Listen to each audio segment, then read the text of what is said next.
시편 65편 4절 말씀 성경 847면에 있습니다. 65편 4절의 말씀 함께 한 목소리로 합독하겠습니다. 시작. 주께서 택하시고 가까이 오게 하사 주의 뜰에 살게 하신 사람은 복이 있나이다. 우리가 주의 집 곧 주의 성전의 아름다움으로 만족하리이다. 아멘. 하나님께서 저와 여러분들을 하나님의 백성이요 또 아들과 딸들 자녀들로 선택하여 주셔서 이 하나님의 거룩한 성전에 불러주신 줄 믿습니다. 그래서 하나님의 거룩한 성전 안에서 하나님의 마당 뜰에 심겨진 아름다운 나무들이 되셔서 푸르른 잎사귀와 풍성한 열매로 날마다 하나님 앞에 영광 올려드리며 나아가는 아름다운 나무들 다 되시기를 축복합니다. 제가 한번 기도하고 시작하겠습니다. 사랑의 하나님 아버지, 저때 나이가 어미의 품 안에 안겨 평안함과 이 고요한 상태를 유지하듯이 우리 또한 하나님 아버지의 품 안에서 어떠한 것도 바랄 것 없는 진정한 만족과 또 감사함으로 늘 하나님 아버지의 그 임재 가운데 머무는 우리 모든 여종들 다 되어줄 수 있도록 인도하여 주시옵소서. 우리에게 아무런 공로 없으나 오직 전적인 하나님의 은혜와 사랑으로 우리를 하나님의 백성이요 자녀들로 선택하여 주시니 감사를 드립니다. 드리고 주님 앞에 올려드릴 것은 감사와 찬양밖에 없사오니 날마다 십자가의 은혜와 그 사랑 앞에 우리 마음이 심히 아버지 감동되어서 은혜의 영광을 찬양하고 송축하는 우리 모든 하나님의 백성들 자녀들 다 되게 하여 주시옵소서. 하나님 아버지, 이 상반기 목자교육 어느덧 6번째 시간 이제 반 정도 흘러왔습니다. 오늘도 귀한 발걸음 축복해 주셔서 훈련과 또 배움의 자리로 인도해 주셨사오니 성령의 은혜와 능력의 손길로 함께하여 주셔서 말씀에 깨달아지는 은혜가 있게 하여 주시고 마지막 남은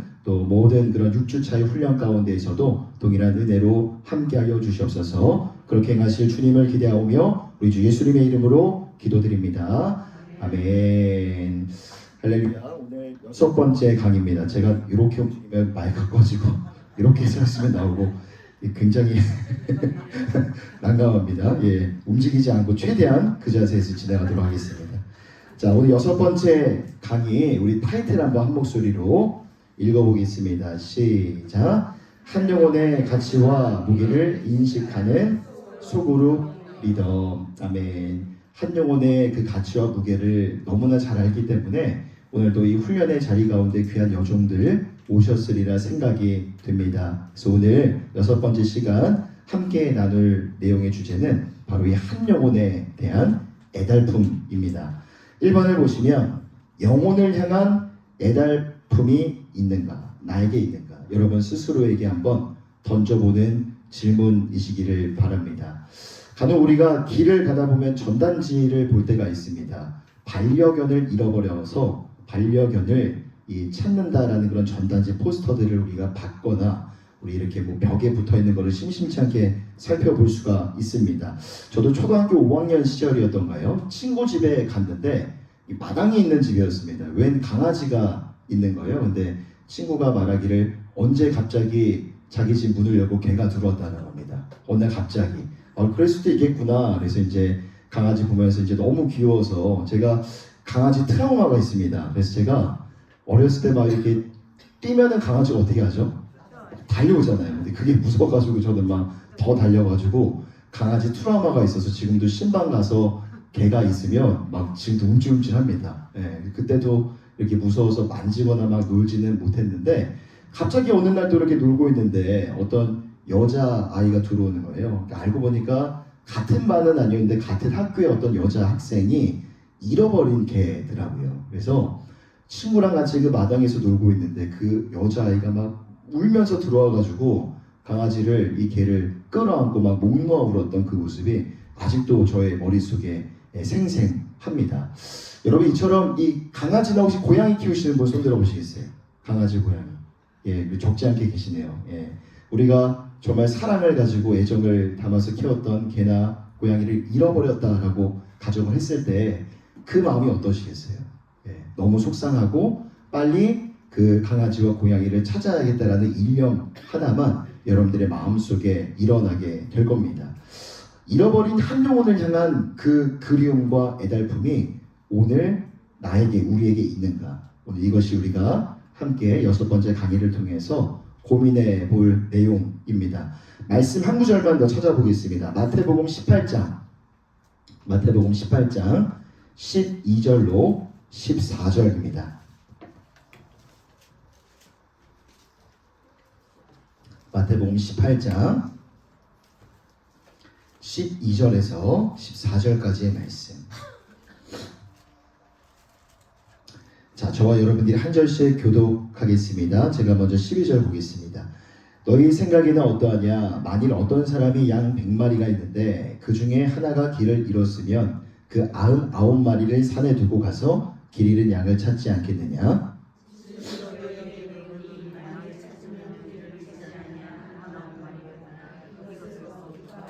함께요. 이와 같이 이 작은 자 중에 하나라도 잃는 것은 하늘에 계신 너희 아버지의 뜻이 아니니라. 아멘. 자, 잃어버린 양 한 마리 비유해서 우리가 보듯이 하나님께서 기뻐하시는 일이 있습니다.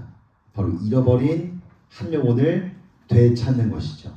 그럼 거꾸로 역으로 하나님이 힘들어 하시고 마음 아파하신 일이 무엇인가? 한 사람이라도 잃어버리는 것입니다. 하나님께서는 먼저 이 주님을 만난 사람들, 이 저와 여러분들, 우리의 존재, 우리 예배를 통해서 하나님이 영광 받아주시고 기뻐하시고 우리를 하나님의 사랑으로 물론 삼아 주십니다. 하지만 하나님께서 더 기뻐하시는 건 뭐냐면 이미 있는 우리들 뿐만 아니라 잃어버린 영혼이 주께로 돌아오는 것을 하나님은 더 기뻐하신다는 것이죠. 그래서 먼저 구원받은, 먼저 하나님의 사랑을 아는 저와 여러분들을 통해서 하나님이 어떻게 일하시는가? 우리를 도구와 통로로 삼으시는 겁니다. 우리를 하나님의 거룩한 손에 도구로 삼아 주셔서 장차 앞으로 구원받을 자들을 불러 모으시는 거예요. 끌어 모으시는 겁니다. 자, 말씀 한 구절만 더 찾아보겠습니다. 그러한 사례를 여기에서 그대로 보여주고 있는데요. 사도행전 18장 9절과 10절입니다. 사도행전 18장 9절과 10절. 사도행전 18장 9절과 10절. 신약성경 218면 19면에 있습니다. 사도행전 18장 9절과 10절 말씀. 자, 우리 함께 9절과 10절 함께 한 목소리로 읽겠습니다. 시작. 밤에 주께서 환상 가운데 바울에게 말씀하시되 두려워하지 말며 침묵하지 말고 말하라. 내가 너와 함께 있음에 어떤 사람도 너를 대적하여 해롭게 할 자가 없을 것이니 이는 이 성 중에 내 백성이 많음이라 하시더라. 아멘. 자, 어떤 상황이냐면 바울 사도가 고린도 지역이라는 곳에서 복음을 전했습니다. 근데 핍박이 막 너무 거셌던 거죠. 못살게 구는 사람들이 많아서 이 지역을 떠나 다른 곳에 가려고 했습니다. 자, 그런데 하나님께서 이 바울 사도에게 나타나셔서 말씀하시는 거죠. 이 성 중에 내 백성이 많음이라. 그러니 떠나지 말라라고 바울을 붙드셨습니다. 자, 그래서 11절에 보면 1년 6개월을 머물며 그들 가운데 하나님의 말씀을 가르치니라. 이 하나님께서 이 바울의 발을 붙드셨고 그가 1년 6개월 동안 고린도에 머물려서 복음을 전했을 때 수많은 사람들이 예수 믿는 일들, 구원의 역사가 이루어지게 된 것입니다. 여러분, 그 일이 가능하게 된 근본 이유와 까닭이 무엇인가? 하나님의 선택이라는 거죠. 구원받을 자를 하나님이 선택하셨다라는 겁니다. 오늘 찾을 구절들이 좀 많은데요. 한 번 더 찾아보겠습니다. 에베소 1장 4절의 말씀. 자, 적어주시고 찾아서 나중에 집에 가셔서 한 번 더 이렇게 읽어보시기를 바랍니다. 에베소 1장 4절의 말씀. 에베소 1장 4절 말씀. 자, 함께 한 번 더 한 목소리로 합독하겠습니다. 에베소 1장 4절 신약성경 310면에 있습니다. 에베소 1장 4절의 말씀 함께 읽습니다. 시작. 곧 창세 전에 그리스도 안에서 우리를 택하사 우리로 사랑 안에서 그 앞에 거룩하고 흠이 없게 하시려고. 아멘. 창세전에 그리스도 안에서 우리를 택하사의 밑줄을 그어주시고, 여러분 우리의 기독교 신앙에 있어서 매우 중요한 부분이 바로 이 부분입니다. 창세전에 우리를 구원하시기로 하나님이 결정하시고 여러분들의 한 사람 한 사람을 선택하셨다라는 거죠. 그리고 그 공란에다가 여러분들 유인물 공란에 이렇게 한번 적어보겠습니다. 그대로 옮겨 적는 겁니다. 하나님께서는 창세전에 구원받을 사람을 선택하셨다. 하나님께서는 창세전에 구원받을 사람을 선택하셨다. 하나님께서는 창세전에 구원받을 자들을 선택하셨습니다. 기독교 신앙에 있어서 너무 중요한 교리 중에 하나인데요. 사실 그런데 예정의 교리라고 합니다. 조직신학에서는 예정의 교리라고 하는데 하지만 이 과거부터 기독교 역사 속에서 많은 논쟁이 있었고 많은 갈등과 부딪힘이 있었던 교리이기도 합니다. 왜냐하면 여러분들이 지금 머릿속에 생각하시는 것처럼 예정의 교리 안에서 누군가는 선택을 받았다면 반면에 누군가는 선택받지 못했다라는 것이 우리 이성과 사고로 이해될 수가 있기 때문입니다. 자, 그런데도 우리가 모든 것을 완벽하게 다 이해할 수는 없겠지만 그래도 우리의 신앙에 있어서 예정의 교리가 왜 중요한가 하면 너무나 단순합니다. 성경이 그렇게 말씀하고 있기 때문이에요. 에베소 1장 4절의 말씀. 창세전에 그리스도 예수 안에서 이미 구원할 자들을 선택하셨다라는 것. 성경이 말씀하고 있기 때문입니다. 자, 그 밑에다가 이렇게 한 번 더 적어보겠습니다. 예정의 교리는 불신자들이 아닌 성도들을 위한 교리이다. 예정의 교리는 불신자들이 아닌 성도들을 위한 교리이다. 여러분, 만약에 우리의 구원에 있어서 하나님이 여러분들을 선택하신 게 아니라 내가 예수님을 선택했다라고 가정을 해보면 내가 선택하고 결정한 것이기 때문에 우리의 구원의 확신은 언제든지 흔들릴 수가 있을 거예요. 내가 살아가는 삶의 모습에 따라 혹 내가 구원받지 못하면 어쩌지라는 두려움과 불안감에도 쉽게 빠지게 될 겁니다.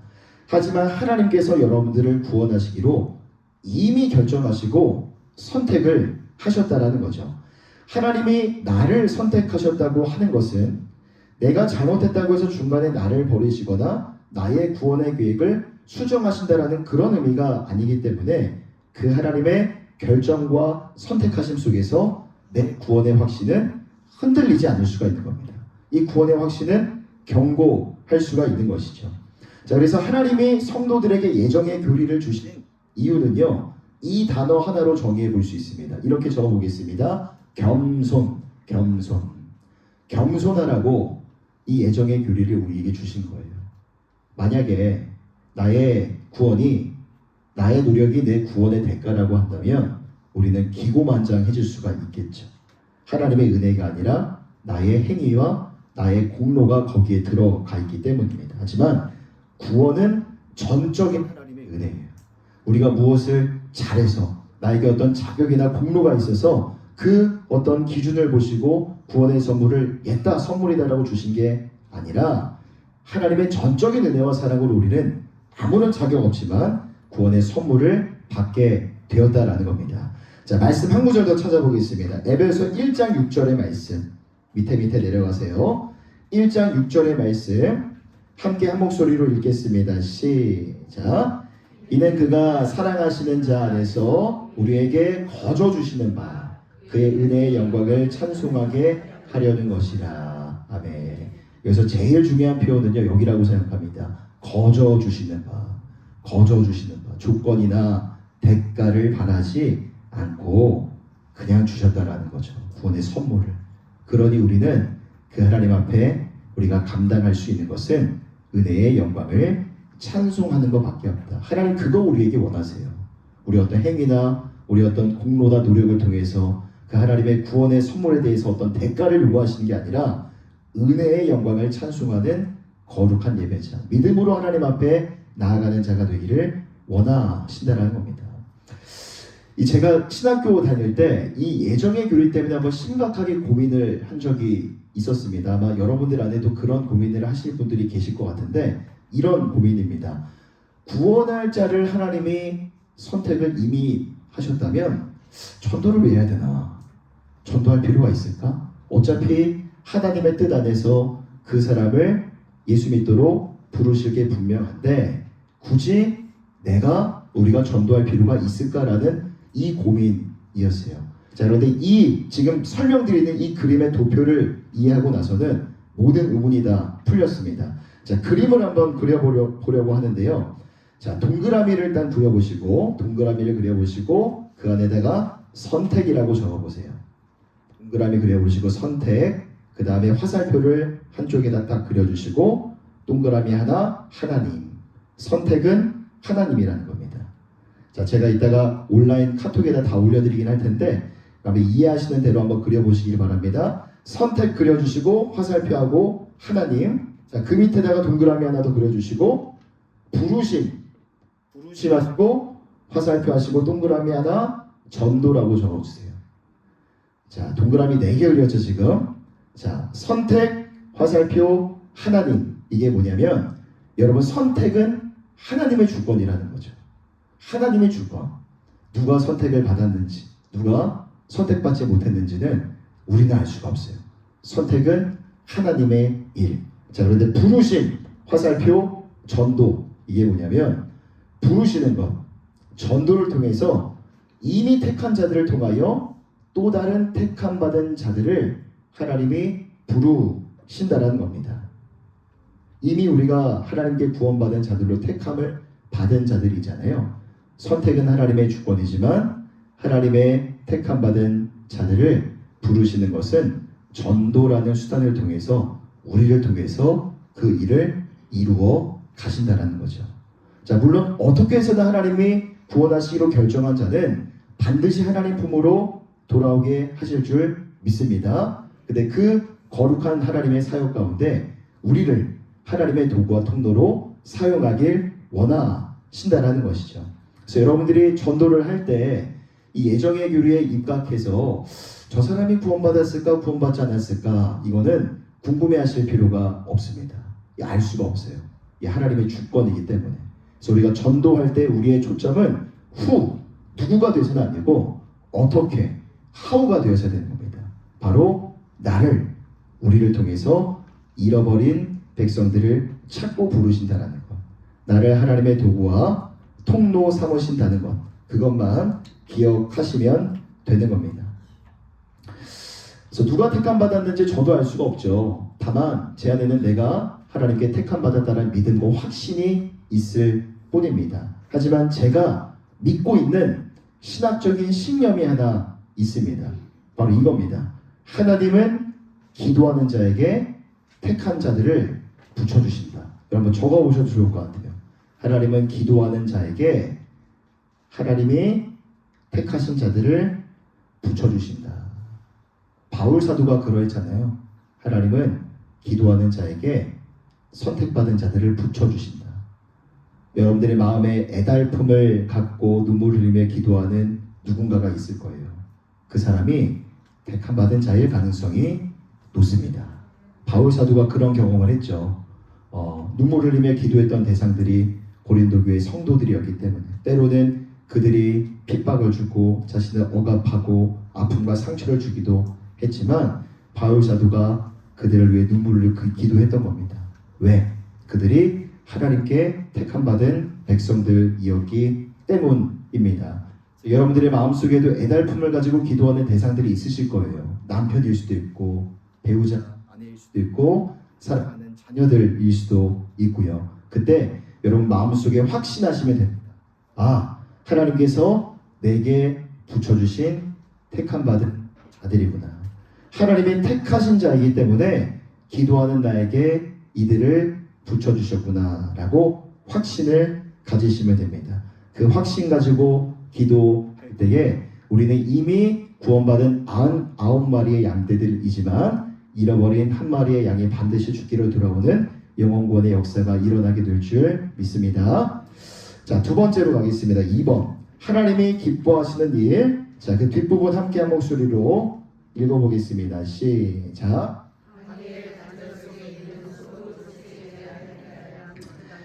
자, 하나님이 기뻐하시는 또 한 가지의 일이 있어요. 바로 하나님과의 관계의 단절 속에 있는 소그룹 안에 있는 우리 목장 안에 있는 어떠한 지체에 대한 애달품입니다.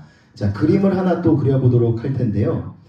제가 제자훈련하면서 저희 제자훈련 함께하는 집사님들에게 설명드렸던 내용입니다. 하나님과 나 사이에 존재하는 두 개의 줄 그림인데 우리 이윤경 집사님은 기억이 나실 거예요. 자, 제가 설명을 드린 대로 한번 그림을 그려보시기를 바랍니다. 하나님과 나를 이렇게 그려보시고요. 하나님 위에 나를 그려보시고 두 개의 줄을 쭉 내려주시기를 바랍니다. 하나님과 나 사이의 줄, 두 개의 줄을 쭉 내려주시고요. 이해하시는 대로 한번 그려보시고 제가 이따가 카톡방에도 올려드리도록 하겠습니다. 자, 왼쪽 줄에다가는 이렇게 적어주세요. 신분의 줄, 신분의 줄. 그리고 오른쪽 줄에는 관계의 줄이라고 적어주세요. 하나님과 나 사이에 두 개의 줄이 있습니다. 왼쪽에는 신분의 줄, 오른쪽에는 관계의 줄. 자, 신분의 줄 쪽에다 이렇게 또 적어보겠습니다. 하나님의 백성, 하나님의 자녀가 된 이 줄, 하나님과 백성, 하나님의 자녀가 된 줄, 그리고 절대 끊어지지 않는 줄, 이렇게 적어주세요. 이 신분의 줄이 의미하는 건 우리가 하나님의 백성이고 하나님의 자녀가 되었다는 줄입니다. 이 절대 끊어지는 일이 없어요. 완벽한 강철로 연결된 줄과도 같습니다. 자, 그런데 관계의 줄은요, 쉽게 끊어지는 줄이라고 적어주세요. 쉽게 끊어지는 줄. 자, 이 관계의 줄은 언제 끊어질까요? 언제 끊어질까요? 우리가 하나님 앞에 범죄했을 때 하나님이 먼저 끊어버리시기보다는 우리 스스로가 이 줄을 못 견뎌서 끊어버릴 때가 많아요. 왜? 죄로 인한 죄책감과 이 자괴감, 이 부끄러움 때문에 이 아담과 하와도 범죄했을 때 하나님의 얼굴을 피해 숨었잖아요. 그러니까 우리도 죄 가운데 넘어지게 되면 우리 스스로가 이 관계의 줄을 끊어버리는 겁니다. 자, 그런데 하나님은 어떻게 하실까요? 하나님은 이 끊어진 줄을 다시 매듭을 지으세요. 자, 그러면 우리는 그 줄을 또 끊을까요? 안 끊을까요? 또 끊습니다. 또 끊으면 하나님은 또 매듭을 이으시죠. 우리는 그 다음에 또 재지고 또 끊어요. 하나님은 또 매듭을 지으십니다. 여러분, 가정해 볼게요. 줄의 길이가 이만큼이었다고 가정해 보겠습니다. 한번 끊어지고 매듭을 지으면 길이가 어떻게 될까요? 짧아집니다. 또 끊어졌다 다시 매듭을 지으면 또 짧아집니다. 또 끊습니다. 또 매듭을 지으면 어떻게 될까요? 짧아지죠. 죄를 지으면 지을수록 아이러니한 겁니다. 하나님과 관계가 거리가 더 가까워지는 거죠. 죄인을 가까이 두시는 하나님의 은혜와 사랑이 바로 이 하나님과 나 사이의 줄 예화를 통해서 우리가 알 수가 있는 겁니다. 자, 신분의 줄과 관계의 줄이 있는데 신분의 줄은 절대 끊어지지 않는 줄이고 관계의 줄은 자주 끊어질 수 있지만 하나님이 줄을 주워 드시고 매듭을 이으시고 또 이으셔서 결국 죄인을 더 가까이 하신다라는 것. 그 하나님의 아버지의 사랑의 마음 반드시 기억하시기를 바랍니다. 네, 우리 목장 안에 이런 사람들이 있어요. 우리 목장 안에 이 사람이 하나님의 자녀인 거는 분명한데 예배 자리를 떠나 있고 하나님과의 관계 선상에서 대면하기 때문에 기도도 하지 못하고 신앙생활도 제대로 하지 못하는 그런 분들이 있습니다. 이런 분들이 이렇게 한번 정의해 봤으면 좋겠어요. 영적인 노숙자, 영적인 노숙자. 여러분, 그렇다고 해서 여러분 목장원들에게 가서 노숙자라고 하시면 안 됩니다. 당신 영적인 노숙자 빨리 돌아오세요 이러시면 안 돼요. 여러분 마음속에 그냥 기억만 하시고 아유, 저 영적인 노숙자 빨리 집으로 돌아와야 될 텐데 라는 이 애달픈 마음으로 기도를 해주시기를 바랍니다. 하나님이라는 지금 집을 잃어버린 겁니다. 이 가정이라는 울타리 안에서 멀리 떨어져 버린 거죠. 물론 하나님께 택함 받은 자라면 반드시 하나님의 품으로 어느 순간 어떤 이슈를 통해서 반드시 불러주실 게 분명합니다. 우리의 역할은 언젠가 하시겠지라고 가만히 있어서는 안 돼요. 여러분 신앙생활이라는 건 정말 기쁘고 힘이 되고 행복한 것이지 않겠습니까? 예, 믿으시죠? 그래서 빨리 그 사람이 그 목장원이 행복한 신앙생활로 돌아갈 수 있도록 밀어주고 당겨주는 역할을 우리가 감당해야 하는 겁니다. 여러분 결혼생활 행복하시죠? 안 행복하신 것 같아요. 자, 결혼생활이 행복한 겁니다. 그래서 정년기라는 게 있는 거잖아요. 그러니까 빨리 해야 하면 할수록 결혼생활의 기쁨을 만끽하고 누릴 수가 있는 겁니다. 아무리 좋은 걸 알면서도 80세에 결혼하면 뭐 하겠어요? 아무런 의미가 없잖아요. 신앙생활도 마찬가지예요. 너무 좋고 행복한 거기 때문에 이왕 할 거면 빨리 하는 게 좋아요. 죽기 전에 예수 믿으면 되지. 이런 있을 수가 없는 일입니다. 너무나 좋고 행복하고 힘이 되는 게 신앙생활이기 때문에 하루속히 빨리 그 사람이 하나님과 단절된 그 관계가 매듭이 이어져서 하나님께로 돌아올 수 있도록 밀어주고 당겨주는 역할을 우리가 감당해야 된다는 것입니다. 고양이 소리가 예, 고양이가 여기 어디 사는 것 같아요. 그래서 뭐 가도 천장이 툭 떨어지고 합니다. 예. 자, 마지막 세 번째. 그래서 관계의 단절 속에 있는 지체들을 향해 효과적으로 우리가 다가설 수 있는 방안. 자, 우리 네 가지 방안을 함께 나누고 오늘 마무리하도록 하겠습니다. 첫 번째 적어보겠습니다. 여전히 함께 하고 있다는 마음을 전하자. 여전히 함께 하고 있다는 마음을 전하자. 자, 앞서 이야기했던 것처럼 하나님과의 관계가 단절돼 있어서 어떤 이유인지 모르죠. 하지만 관계가 단절돼 있어서 신앙의 자리, 예배의 자리를 떠나 있는 분들이 있을 수 있습니다. 그러나 믿고 기다려 주시기를 바랍니다. 하나님께 택함 받은 자녀이지만 조금 관계가 지금 소원해져 있구나. 언제든 돌아올 수 있는 모임이 바로 여기에 있습니다. 라는 걸 여러분들이 목장을 통해서 그 존재를 보여줄 수 있어야 합니다. 여전히 우리가 당신과 함께하고 있다는 마음을 보여주시고요. 두 번째, 쉽게 포기하지 말자. 쉽게 포기하지 말자. 자, 물론 어느 순간 뭐 전체적인 목장이 재편성 기간이 오면 우리는 뭐 다른 목장과 동일하게 재편성을 해야 하겠지만 가정 한번 해보겠습니다. 우리 목장원에 이 모이는 분들이 있는데 모이지 않는 몇몇 사람들이 있어요. 목자로서 어떤 고민을 할까요? 이 사람을 좀 다른 데 보냈으면 좋겠고 그냥 제적시켜버렸으면 좋겠고 내 고민거리고 내 근심거리인데 좀 정리해보고 싶은 마음에 담당 교역자와 논의하고 상담을 요청하기도 할 겁니다. 자, 그런데 먼저 쉽게 포기하지 말자는 거죠. 우리가 너무 쉽게 포기하지 말고 그래도 그 사람이 반드시 돌아올 수 있다는 어느 정도의 믿음을 갖고 우리가 한 번 더 기다려 줄 필요가 있다는 겁니다. 쉽게 포기하지 말자. 두 번째. 자, 세 번째. 기도의 흔적을 보여주자. 기도의 흔적을 보여주자. 자, 대면 모임에 어떤 이유 때문에 나오지 못해도 여러분 카톡방에는 아마 다 들어와 있으실 거예요. 잘 참석하지 못하는 목장원들도. 그래서 온라인 상에서라도 기도 제목을 계속 나눠주시기를 바라고 당신을 위해서 우리가 잊지 않고 기도하고 있습니다. 라는 기도의 흔적을 보여줄 필요가 있습니다. 하나님께서 그것을 하나님의 어떤 선한 도구로 삼으셔서 그 사람의 마음에 감동을 주고 그 도구를 통해 그 사람이 하나님과의 관계가 다시 한번 매듭이 이어지는 그런 영혼 구원의 역사가 또 일어나게 될 줄 믿습니다. 마지막 넷째, 모일 때마다 끊임없이 기도하자. 여러분, 우리가 목자 모임을 할 때 무엇을 마련해야 된다라고 이야기를 했었죠? 빈방석을 마련해야 된다. 빈방석에 제가 드렸던 팁은 여러분들의 태신자들의 이름을 적어서 올려놓고 기도를 하는 겁니다.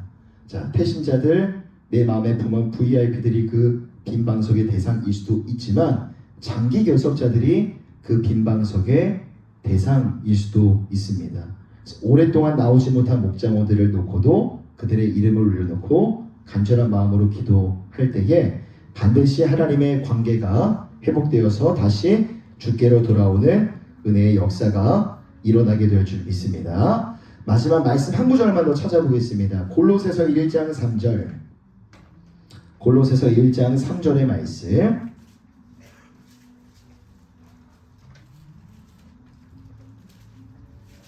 골로새서 1장 3절 신약성경 324면에 있습니다. 자, 우리 마지막 구절이니까요. 함께 한 목소리로 합독하겠습니다. 시작. 우리가 너희를 위하여 기도할 때마다 하나님 곧 우리 주 예수 그리스도의 아버지께 감사하노라. 아멘. 무엇보다도 우리가 함께 다 같이 모여서 기도하는 것도 중요하지만 먼저 여러분들 스스로가 한 영혼의 귀함을 아시고 그 한 영혼을 위해서 기도하시는 목자들 다 되시기를 바랍니다. 이 골로새서는요, 잘 아시다시피 바울 사도가 감옥에 갇혀 있을 때 쓴 옥중 서신입니다. 여러분들이 만약에 감옥에 갇힌 죄수라면 무엇을 먼저 기도하고 무엇을 먼저 고민하시겠습니까? 이 재판이 도대체 어떻게 끝날까? 내가 이 영어의 몸에서 언제 자유의 몸이 될 수 있을까? 쟤는 면회 왔는데 쟤는 왜 면회 안 오지? 이런 생각들 하지 않으시겠어요? 근데 바울 사도는요, 고민과 기도의 내용 자체가 달랐다는 겁니다. 감사하는 마음으로 기도를 하는 거예요. 골로새 교회 성도들을 생각하면서 그들을 위해서 기도하는 것, 이것이 바로 한 영혼을 향한 목자의 기도의 아름다운 모델이라고 할 수 있습니다. 여러분, 목자가 언제나 양떼들을 향해서 시선을 거두지 않는 것처럼 여러분들의 눈망울에는 언제나 한 영혼을 향한, 여러분들의 양떼들을 향한 눈물이 담겨져 있기를 소망합니다. 또 여러분들의 가슴 심장에는 늘 양떼들을 향한 뜨거운 사랑이 샘솟아 나기를 바라고, 여러분들의 두 손은, 여러분 손 한번 들어볼까요? 여러분들의 손, 언제나 양떼를 쓰다듬는 따뜻한 사랑의 손길이 되셨으면 좋겠습니다. 골로새 교회는요, 바울 사도가 세운 교회가 아니에요. 그의 복음을 들었던 에바브라라는 사람이 세운 교회입니다. 이 말은 다시 말하면 한 번도 본 적 없는 성도들이라는 거죠. 만나본 적 없는 성도들. 그런데 그들을 위해서 눈물을 흘리며 기도할 수 있었던 바로 한 영혼을 향한 절절한 마음이 바울 사도의 마음속에 있었기 때문입니다. 간절히 바라고 소망하는 것은 여러분들 안에도 그 한 영혼을 향한 절절함과 애달픔이 있기를 소망합니다. 그래서 여러분 예수님의 마음으로 오늘 함께 나누었던 이 한 영혼의 가치와 무게를 반드시 기억하시고, 여러분들의 잃어버린 하나님과의 관계가 좀 단절되고 소원한 우리 목장원들이 있다면, 지난주에는 우리가 완전히 새 가족에 대한 이야기를 나눴잖아요. 우리 목장 안에 있는 헌 가족들, 조금 새 가족은 아니지만 조금 헌 가족이지만 조금 예배의 공동체에 좀 떨어져 있는 이들을 위해서 기도하고 또 하나님의 인도하심을 구하는 한 주간 또 되시기를 바랍니다. 자, 오늘 6번째 강의는 이렇게 마치도록 하고요. 너무 수고 많으셨습니다. 이제 중간 지점을 돌아섰습니다. 이제 다음 주면 7강하고 13강까지니까요. 그럼 남은 7번의 모든 강의도 사모하는 마음으로 힘내시고 사모함으로 나아오시기를 바랍니다. 제가 기도하고 마무리하겠습니다. 사랑과 은혜가 풍성하신 하나님, 우리에게는 아무런 자격과 공로가 없지만 그리스도 예수 안에서 우리를 하나님의 사랑받는 아들과 딸들, 자녀들이요 백성들로 삼아주시니 감사를 드립니다. 우리가 주님 앞에 올려드릴 수 있는 것은 그의 영광을 향한 찬송과 이 찬양밖에 없음을 고백하며 나아갑니다. 우리가 부모의 태중에 있을 때부터 우리 이름을 아셨고 우리의 삶의 존재의 가치를 부여하셨으며, 우리가 태어났을 때 하나님의 품 안에 앉으시고 업으시며 우리가 백발이 되고 노년이 될 때까지도 우리와 함께 하시겠다라는 하나님의 은혜와 언약의 말씀 앞에 날마다 영혼의 만족을 누리며 저때 나이가 어미의 품 안에 있는 것처럼 날마다 행복감 가운데 거하는 우리 모두가 되어줄 수 있도록 인도하여 주시옵소서. 하나님, 상반기 목자 교육 6번째 시간 잘 마쳤습니다. 너무나 수고한 우리 여종들 한 분 한 분 축복해 주시고 나머지 7번의 강의 가운데에서도 동일한 은혜로 함께하여 주셔서 우리가 하나님의 임재 앞에서 하나님의 손에 붙들려 귀하게 쓰임받는, 하나님이 쉽게 사용할 수 있는 거룩한 도구와 통로들로 쓰임받는 은혜가 있게 하여 주시옵소서. 위해서 훈련과 교육의 시간을 마치고 하나님 예배의 자리로 나아갑니다. 말씀을 소함하는 10년 가운데에 하늘의 보고를 활짝 열어주시사 말씀을 통하여 우리 삶 속에 이른비와 늦은 비를 때에 맞는 하나님의 은혜와 사랑을 충만하게 부어주시옵소서. 그렇게 행하실 주님을 기대하오며 우리 주 예수님의 이름으로 기도드립니다. 아멘. 하나님 앞에 영광의 박수 올려드리겠습니다. 예, 우리 서영상 목사님 나오셔서 광고 진행하겠습니다. 네, 특별 새벽기도가 다음 주 14일부터 18일 금요일까지 진행됩니다. 필참대회가 있습니다. 필참대회가 있는데요. 그 교구는 중지자가 수요일, 1, 2, 3, 4가 그 다음에 1, 2, 3, 4가 목요일, 금요일이 5, 6, 7, 8입니다. 필참대회 이렇게 진행되는데요.